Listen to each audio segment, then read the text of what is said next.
انداز سخن کے معزز ناظرین کو ایک دفعہ پھر سے انداز سخن میں خوش آمدید۔ آج کے جو تازہ کلام پیش کرنے جا رہا ہوں وہ آج کل کے حالات کے سنیریو میں ہے، آج کل کے حالات کے عین مطابق ہے۔ جو کچھ امت مسلمہ کے اوپر وقت گزر رہا ہے، انہی حالات کے تناظر کو قائم رکھتے ہوئے یہ غزل لکھی تھی، تو آج آپ سب سامعین کی نظر کہ احساس کا فقدان نہ ہونے دیا جائے، احساس کا فقدان نہ ہونے دیا جائے، اشکوں سے نہ تکیوں کو بھگونے دیا جائے۔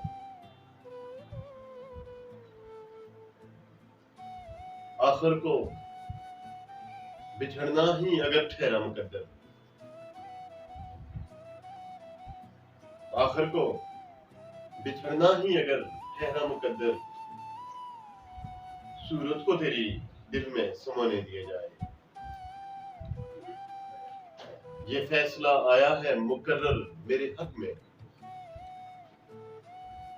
یہ فیصلہ آیا ہے مقرر میرے حق میں، اس بندہ بے باک کو رونے دیا جائے۔ یہ فیصلہ آیا ہے مقرر میرے حق میں، اس بندہ بے باک کو رونے دیا جائے۔ جس قوم کے اندر نہ کوئی فرد عمل ہو، شعر بہت قابل غور ہے،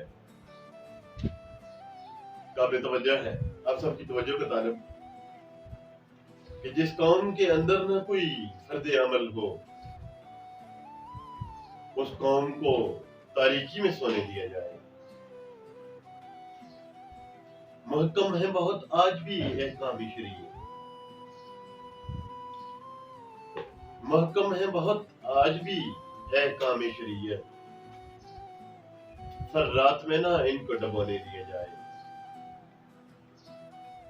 آگے بڑھنے سے پہلے نئے معزز سامعین سے گزارش ہے کہ میرے چینل کو سبسکرائب کر دیں اور بیل آئیکن پریس کر دیں تاکہ آئندہ آنے والا کلام آپ تک جلد از جلد پہنچ سکے۔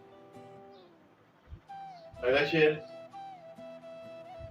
حد درجہ تغافل کا نتیجہ ہے تباہی، حد درجہ تغافل کا نتیجہ ہے تباہی، کردار کو ہاتھوں سے نہ کھونے دیا جائے۔ احساس کا فقدان نہ ہونے دیا جائے، اشکوں سے نہ تکیوں کو بھگونے دیا جائے۔ معزز سامعین، امید کرتا ہوں کہ میرا کلام آپ کی توقعات کے اوپر پورا کرتا ہوگا، تو لائک کر لیں اور شیئر کر لیں۔ انداز سخن سے فی الحال تک کے لیے اتنا ہی، آپ سے ملاقات ہوتی ہے اگلی نشست میں، تب تک کے لیے اللہ۔